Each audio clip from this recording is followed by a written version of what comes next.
Welcome sa inyong mga katropa. No? Nandito ngayon sa office kasama ko ang parts team, mga tropa natin dito sa office mga katropa. Meron kami na pag-usapan kanina. Gusto lang namin i-share yung insights namin, mga opinion namin tungkol dito sa nakaraan ng mga pangyayari sa Marilaki. Siguro naman napanood nyo yung mga katropa. No? So, share lang namin sa inyo yung mga opinion namin, ano yung mga nagiging dahilan bakit ba nangyayari mga ganitong aksidente lalo na dito sa Marilaki mga katropa. Pakilala ko na sa inyo mga kasama namin dito. Tropang Ryan. Yes. Yan. Parts team to mga katropa. Tropang Dexter. Tsaka si Tropang Albert may kausap sa telepono. Isa natin mga katropa. Tungkol to dun sa nangyaring aksidente lately lang yata no, sa Marilaki mga katropa. Ito yung nag-Superman yata sa motor. Siguro naman napanood nyo yung mga katropa. No? Kung bakit nangyayari yung mga ganitong klase ng aksidente diyan mismo sa Marilaki kung saan marami nagpupunta dyan, nag-rides. Actually mag-chill ride lang mga katropa, di ba mamasyal. Pero bakit para nagiging delikado itong lugar na to? Ito Marilaki.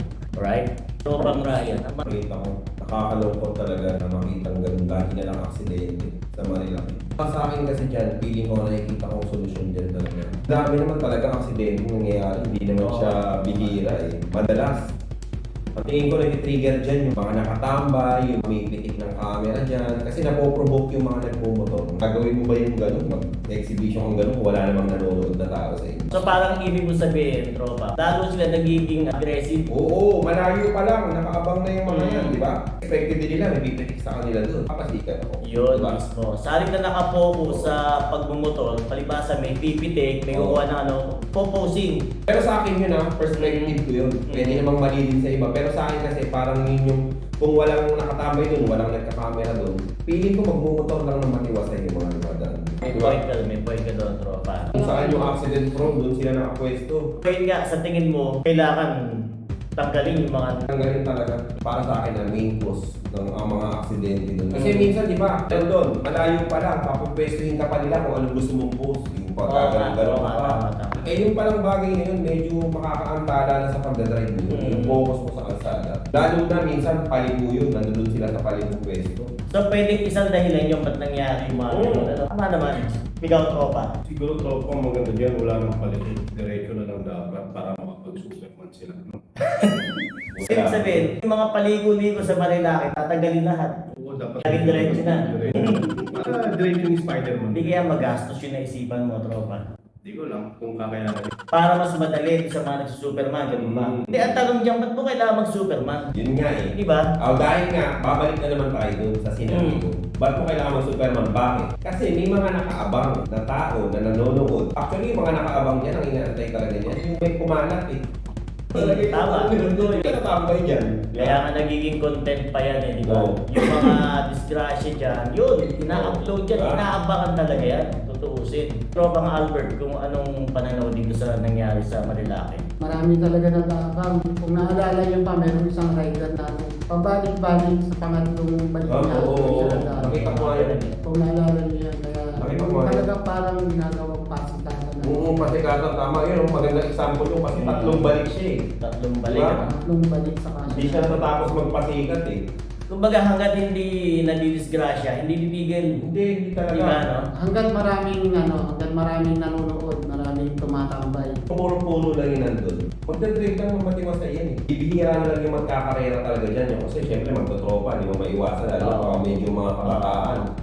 Pero yung sasabihin mo na walang nanonood, sa straight line lang magkakalaan. Pero banking pa. Daming gustong mag-try na hindi nila alam yung pinaka dapat talaga pinag-aaralan yung bagay niyo. Hindi lang porkit nakita mo sa iba, gagayahin. Marami tayong napapanood ng mga aksidente dyan sa Marilaki. Ano mga ganong klase. Pero bakit tuloy-tuloy pa rin ginagawa? Pati kasi, banking lang eh. Di ba? Oo. Ngayon nahihiga na doon sa pinakamotor. Kung tinatawag yung Superman. Di ba? Kung ikaw yung nagmo-motor, hindi ka ba matatakot, kakabahan? Gagawin mo yun eh. Hindi naman yun yung tamang posisyon ng pagmumotor, di ba? So, ibig sabihin, malaki yung chance na madisgrasya ka.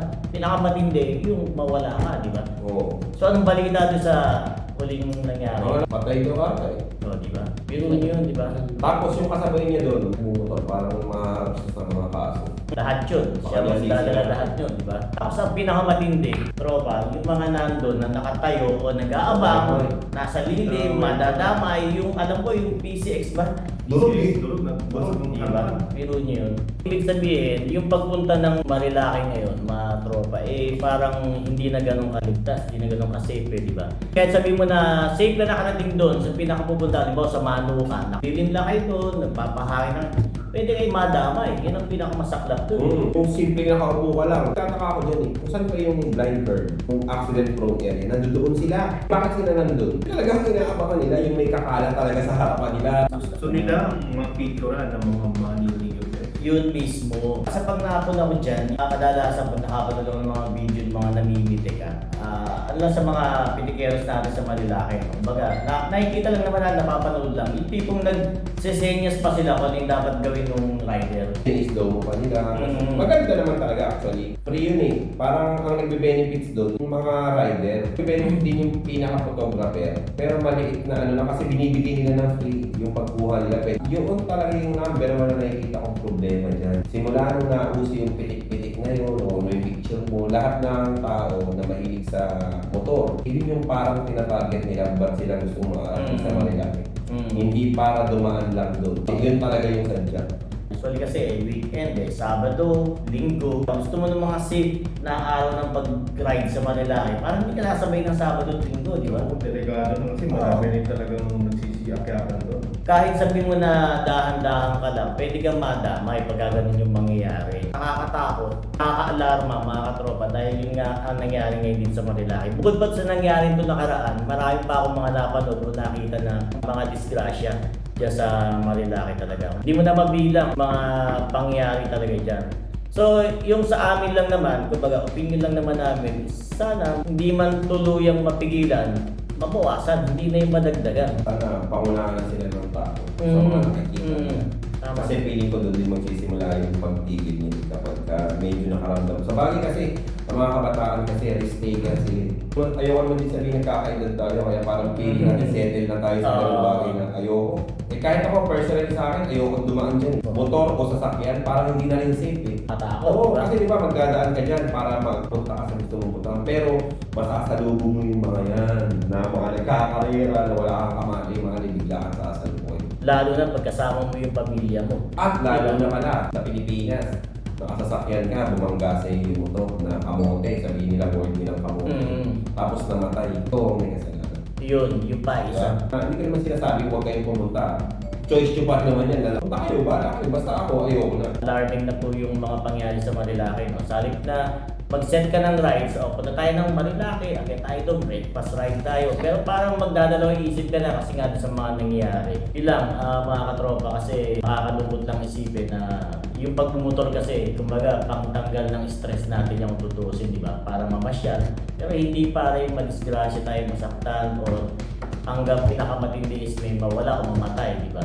Lalo na dito sa lugar na to, itong Marilaki, parang hindi na siya safe masyadong puntahan dahil nga sa mga nangyayari. So sana i-maintain natin na yung place, pagka sinabing Marilaki, safe na lugar. Maganda kasi. Diba? Maganda talaga yung lugar na yun.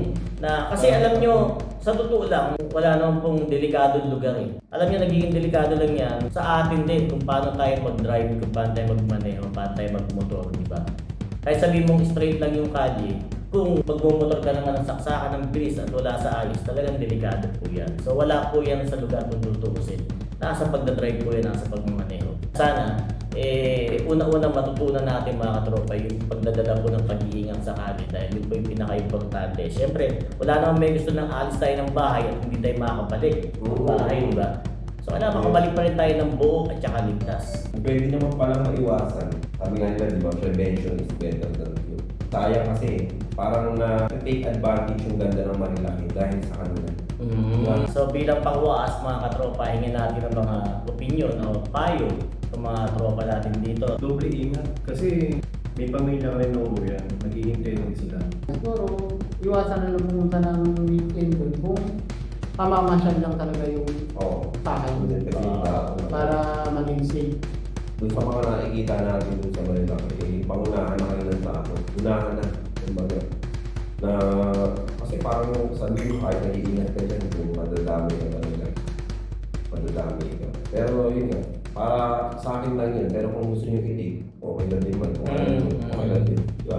Choice nyo pa rin yun. Tama. So yun, sana lang pagising po yung karamihan ng ating mga riders na yung pagmumotor dapat po ilagay natin sa ayos mga katropa. Hindi po ito yung gagawin natin na parang pang huling araw na natin ng pagmumotor dahil ang motor kasi unang-una 2 gulong lang po yan. Ano? So ibig sabihin, kahit na maayos ka nagmumotor, pwede kang madisgrasya. Ano pa kaya yung talagang parang china-challenge pa yung sarili mo? Diba? Gumagawa ka ng mga delikadong bagay at saka hindi tama. So talaga napakalaki ng chance na pwede kang madisgrasya. Disclaimer lang po, nabanggit namin na yung ang mga sanang mawala dyan, yung mga nagpipitik, wala kaming masamang tinapay O tama.